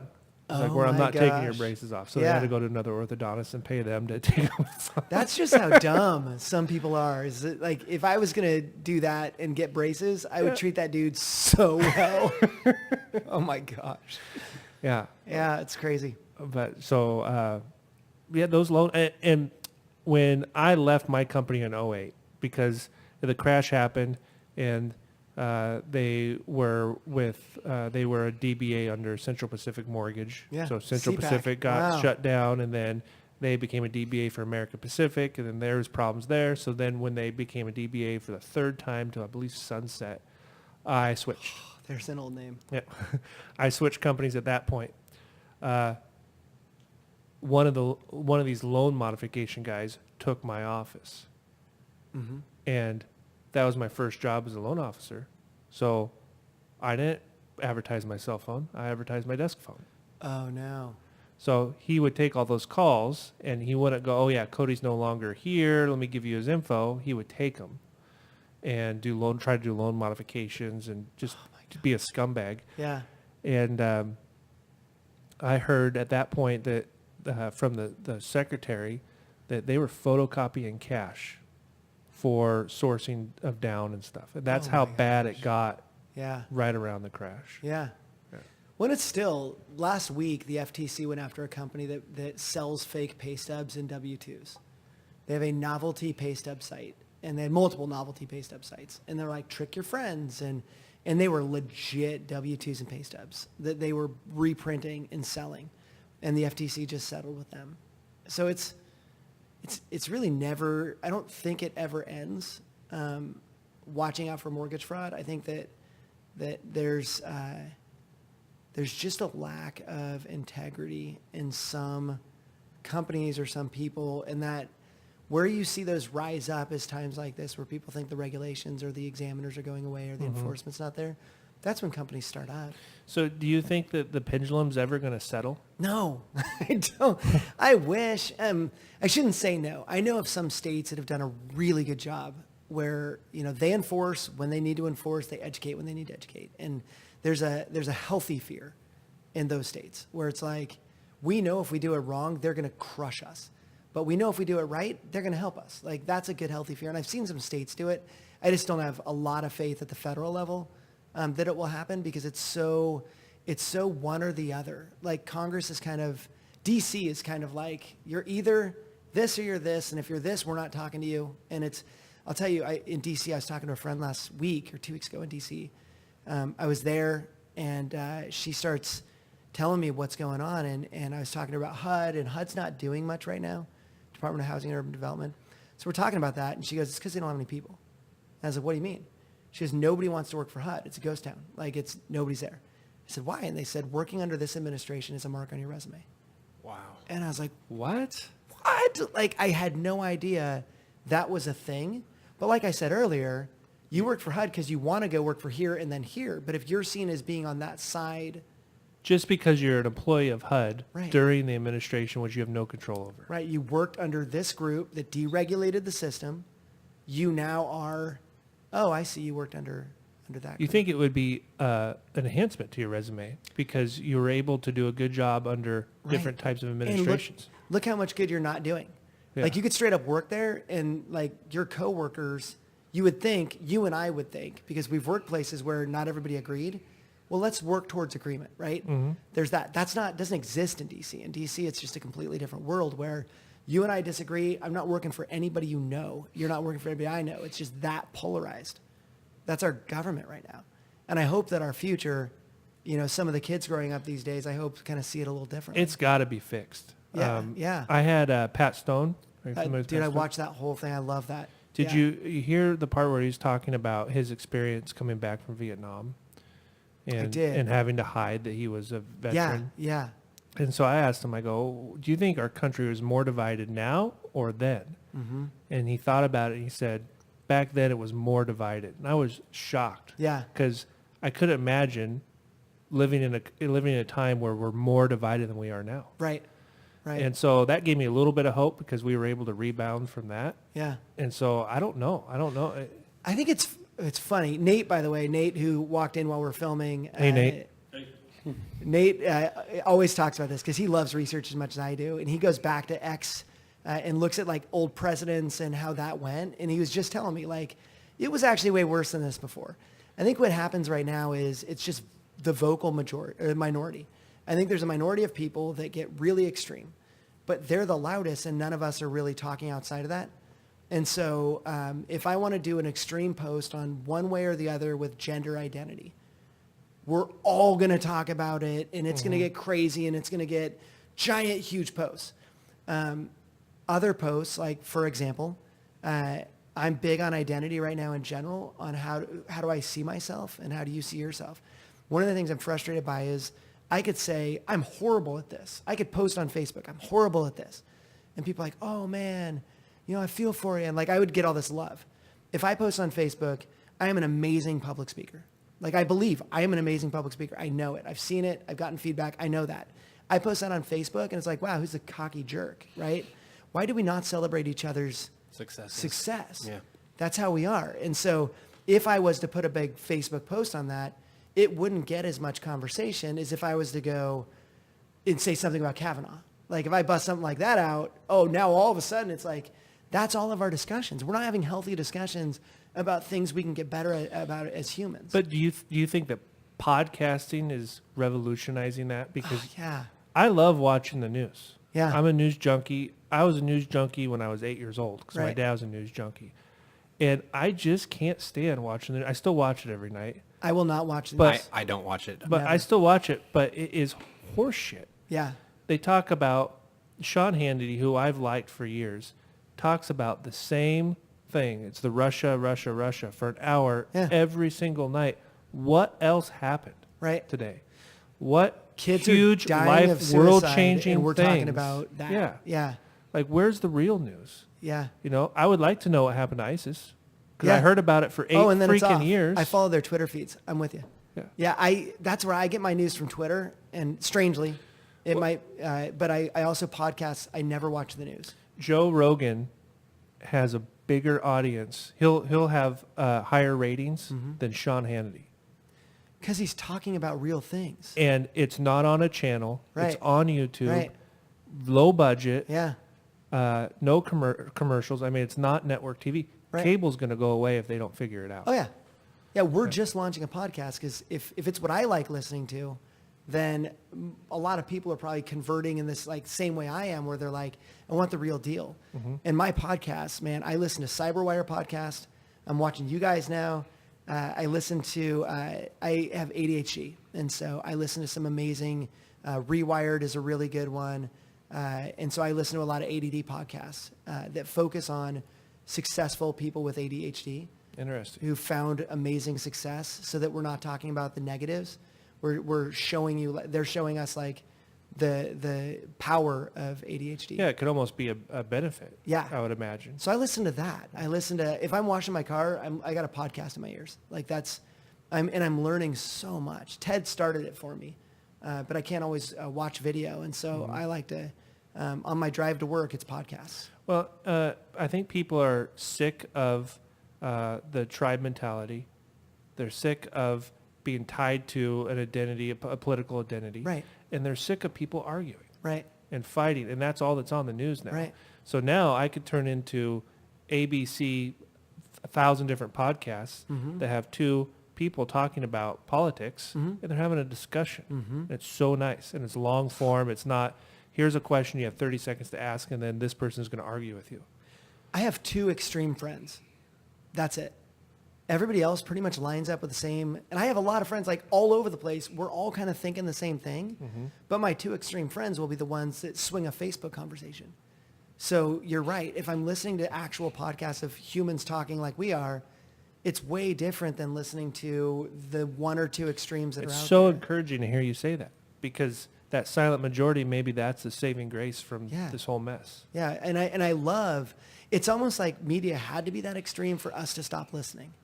If they were only a little bit less extreme, people would still watch, besides you. It had to be that crazy. I don't watch it, and I've always read the laws, right? So when I started doing compliance training, which was really '03, right after I kicked in, I started falling in love with reading laws. And that's when I first stopped trusting the media and stopped watching the news. Because I would read these laws and be like, it says this. And I'd hear what people say about it. I'm like, you've never read that law. Like, nobody's reading the actual tax reform passed.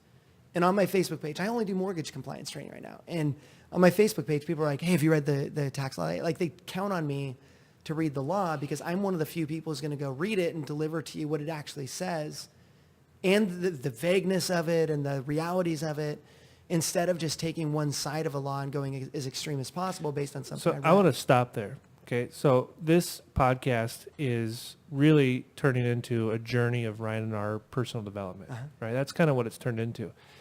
And what you just said really correlates with what Joe Roeder said in his podcast we're releasing today. He's been on once before.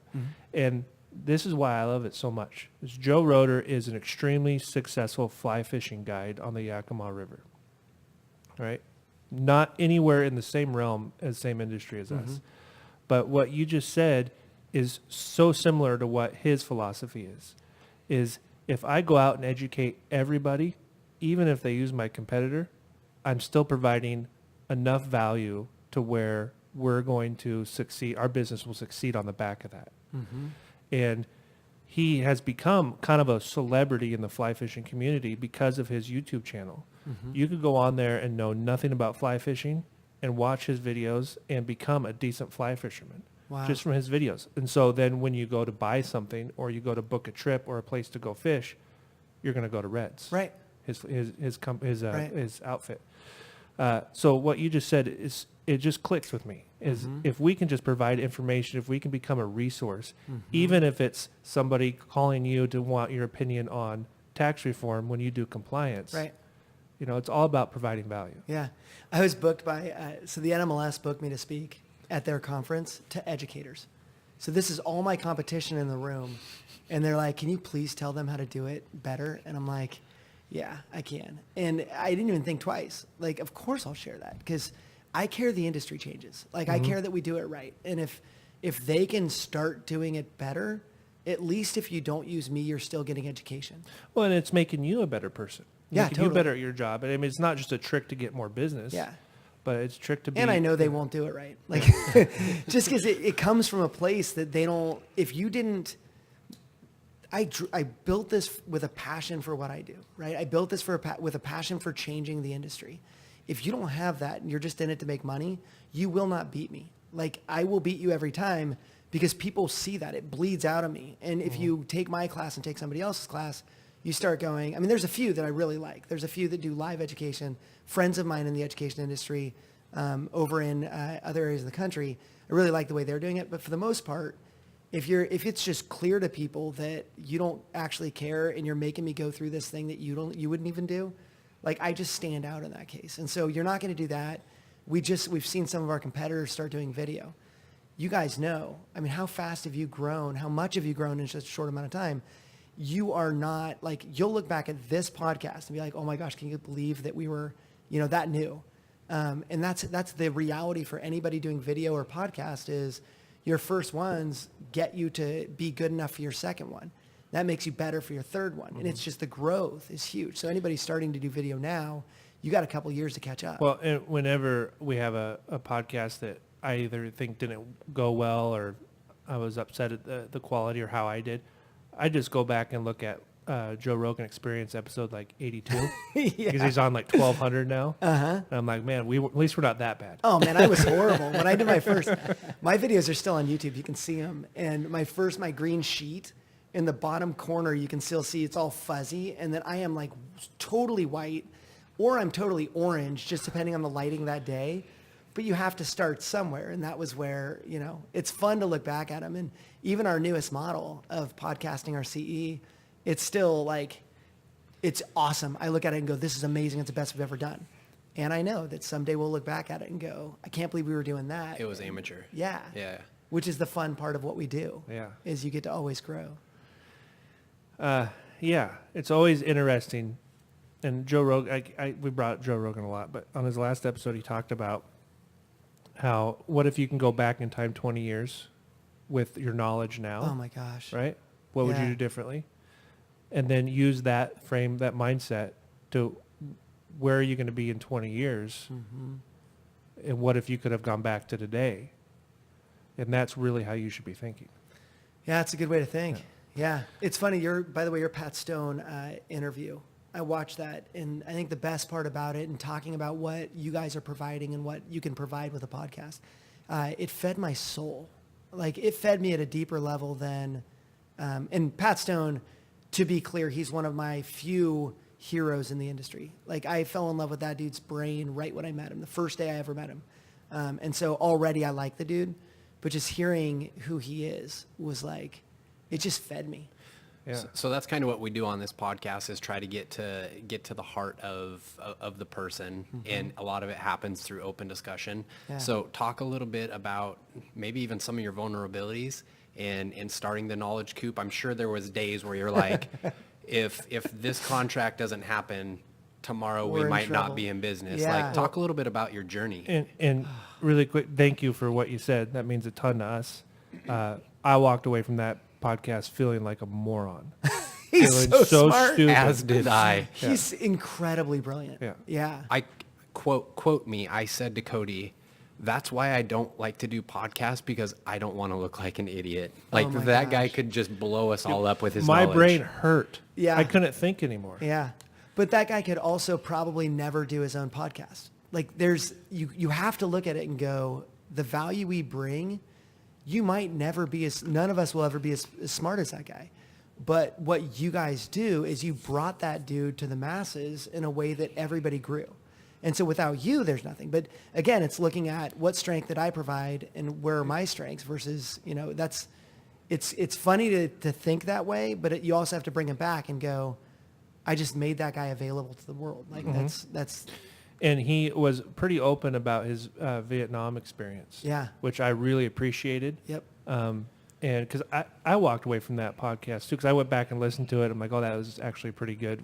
But it changed me a little bit too, because right after that podcast, I watched.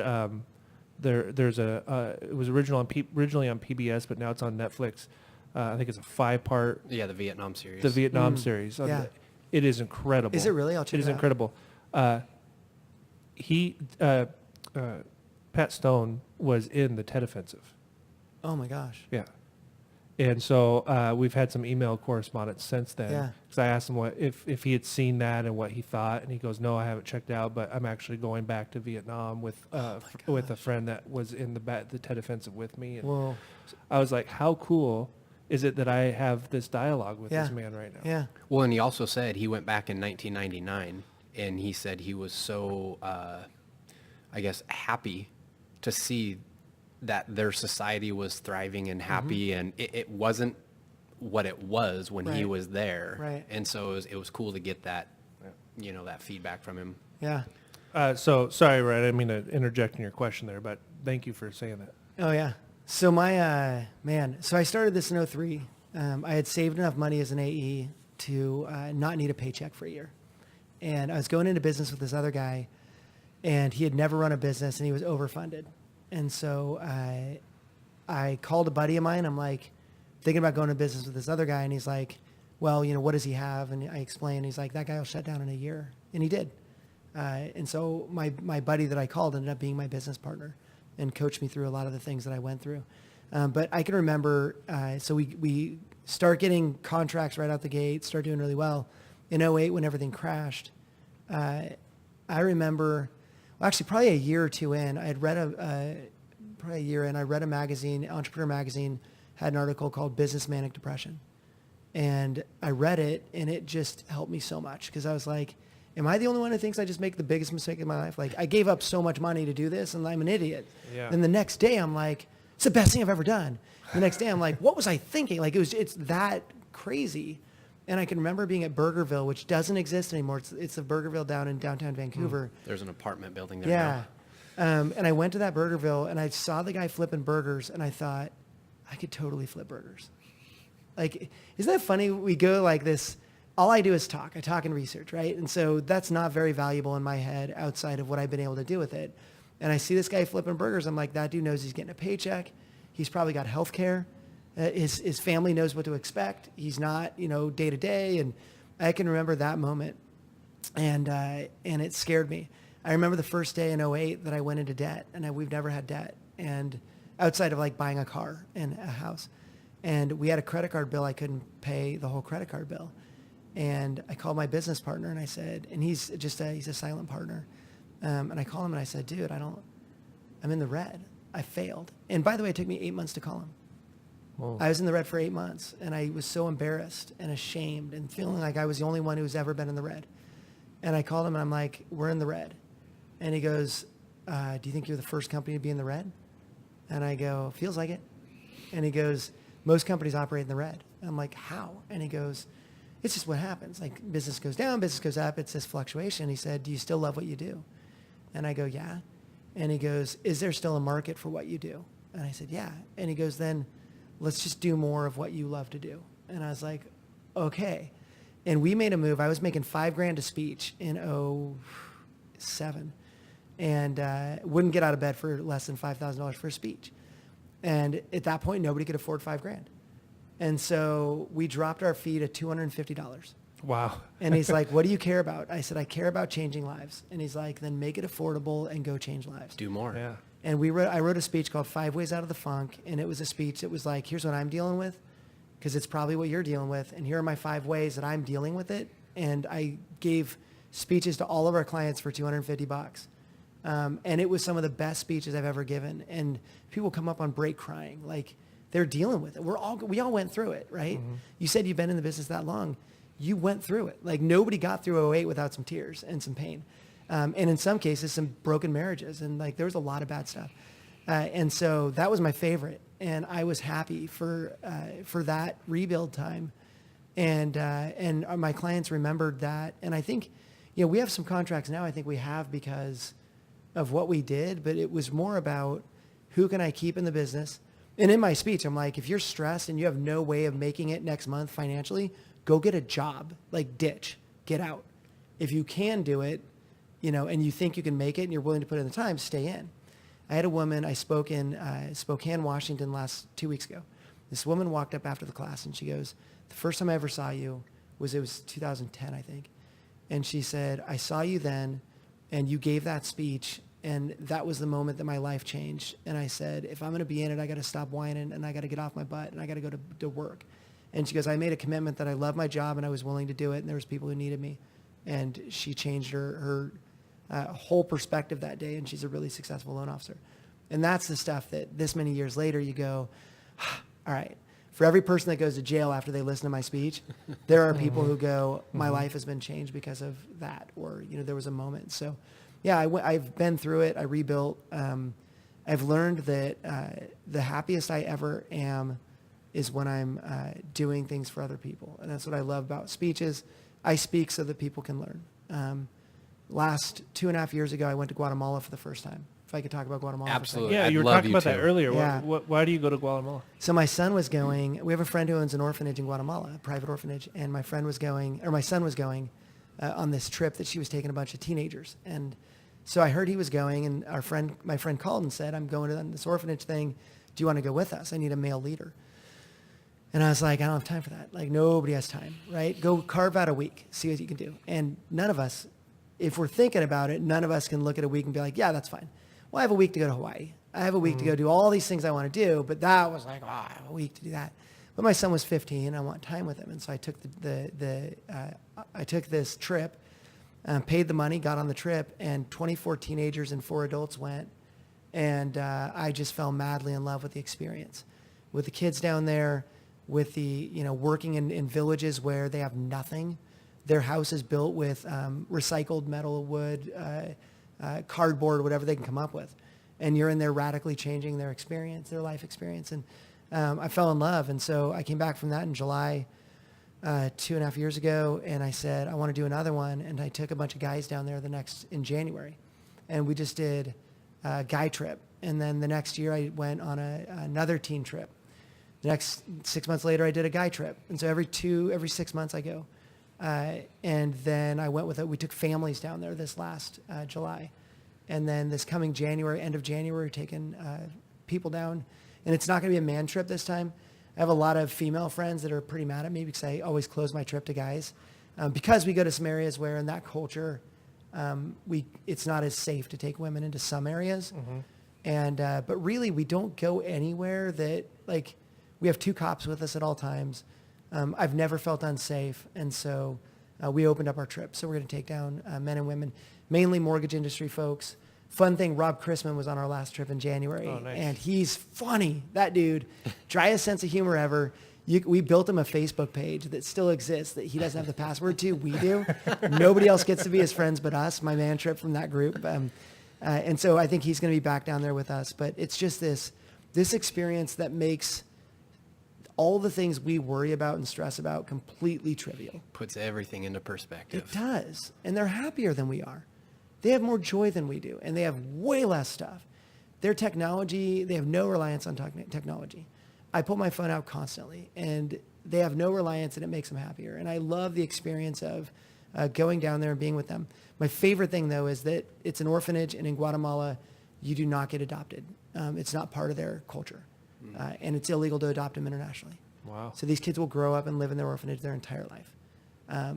And people take trips down, and then they leave, and the kids never see them again. So think about the abandonment issues of kids when their parents left them. Or they hit the street because it was safer to be on the street than to be in their house because of the abuse.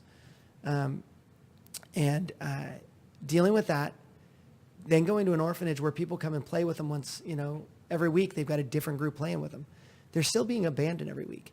And what I want is that I've got an ongoing connection with them where they know me. I said to this girl, there's this girl, I just have such a heart for this girl. She's got a really interesting story, and her life was saved by the orphanage because they pulled her out of a situation. She was about to die and didn't know it. And all of her friends died shortly after. Oh. Longer story, but I just have this connection with her. And I looked at her last time I was there in July, and it was early August. And I said, I'll see you in January. And she goes, do you promise? And I just started crying. I was like, I'm crying even thinking of it. But I was like, she just wants to know she's loved and that she's worth it. And that's what they want down there. And so bringing that, every time I go down, it's like, I get to see people introduced to these people I love. Like, I have these kids at the orphanage I love, and I get to introduce people to them. Yeah. And then watching them get a heart for these people. We've got a guy in Vancouver that goes with us. He's been on, I think, 3 trips now. That dude can't afford a trip to Guatemala. It's $1,100 plus the flight, and he can't afford it. Every single time he wants to go, money shows up from somewhere. He's going no matter what. He'll figure it out. But this dude does not have a lot of money laying around, and yet every time he wants to go, the money just appears in strange ways. And that dude is just falling in love. And so you get somebody that falls in love with the place that you love and the people that you love, and that's driving me to keep going back. So you talked a little bit before the podcast, and I thought it was really cool to learn that you are involved with coaching. Yeah. With Building Champions. Bill Hart. correct? Yeah. Yeah. So how long have you been doing coaching? How much value do you see in that? And does that play a part with what you're doing with this Guatemala thing? So I just started coaching this January. It's my Okay. first time ever being coached. And it was one of those things where everything was coming up, building champions for me. So Bill called me out of the blue because one of his clients that he coaches is in the Coop. So his company's part of the Knowledge Coop. We become the intranet for our clients. And so he heard about it. He's like, I got to know what you're doing. And Bill and I have never had conversations until then. And I was like, Bill, I've always wanted to talk to you. We'll speak at different events at different times. And so we talked, and Bill, we just had a great conversation. And then shortly after, I talked to my buddy, Sean McCluskey, who's like, I'm getting coached by Bill. I'm going to this thing. And then all of a sudden, another one of my buddy, Troy Chambers, was like, hey, I'm getting coached by, and so all these people are going to Lanai for this event, and they all told me they were going at the same time. And when that happens, you're like, like something's here. And so then Bill called me after the event, and he's like, I think we need you in the Master's Coach program. And so I signed on, paid full boat to do it. I needed to pay full boat because I don't think they would have given me a discount, but also there's something to committing that much money to something that you actually do what you're supposed to do. But it's been totally life-changing. And it's because I needed to grow this year. And I've got things from my past of, I was a 2.67 GPA in high school. I was a 2.33 in college, in junior college. Did 3 years at a JC. I've never felt like I was at the level, like even calling you guys and saying, man, if you ever need a guy on your podcast, like even that type of thing was like, I've never seen myself as being worthy of a lot of things. Wow. I've never seen myself as being worthy to talk to an executive at a company. Talking to Bill Hart made me really nervous. Calling a CEO is out of the question. And I needed to see myself differently. And I didn't know that, but that's what Bill found in like our first meeting. That's so awesome. Oh man. So your coaching experience has been more personal than All personal. consulting. Yeah, for me, it's been my personal growth, learning how to be a leader. I'm in over my head all the time. And that dude has got years and years and years of coaching experience, of leadership experience, more importantly for me, of parenting experience. We spent an entire hour call just on how to be a father to a son. Wow. And so that's what it's been for me. Burger reviews? I do those with my son. Yeah, that we kicked in because any connection point, it's his last year at home. So anything we can do Together. I want every bit of his time before he leaves for college. But yeah. Well, I'm going to ask you what your definition of success is, but just to recap on the coaching piece, the more successful people we have on in one form or another, we're finding this theme with coaching. Not every successful person has a coach, but there is a theme of coaching there.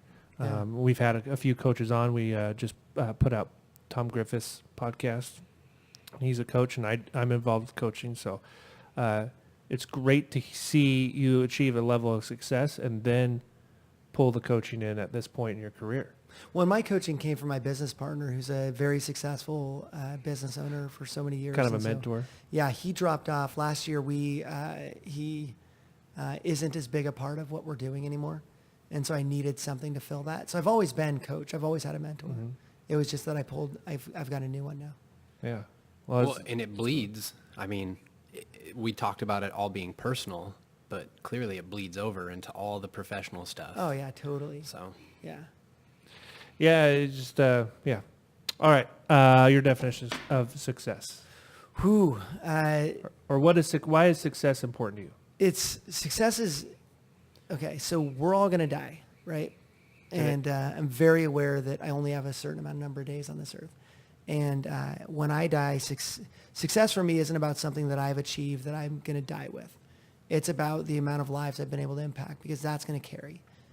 So for me, success is, in my own world, it's when somebody's doing something differently, being better, committing better to what they're doing it right, because of, for me, it's successful if I said something or was something for them, or my example carried, that made them better because of it. That's success for me. When I fly a lot every week, pretty much I'm on a plane, and I used to be scared of planes. And for some reason, the second my son was born, I stopped being afraid of airplanes. Huh. And it's my legacy is I can die because my kids will carry on, the example that I've set and the message that I've sent. And we're constantly having these conversations of being a better person and what is it you're supposed to do in this world, and who are you and who have you affected. And so there was just something for me where I was like, all right, I've done a lot, and that's going to carry. I just want to be able to have an impact. And if I die and I had an impact, I was successful. So kind of like what the Apaches, I think it was the Apaches that said, or Geronimo, that said, today's a good day to die.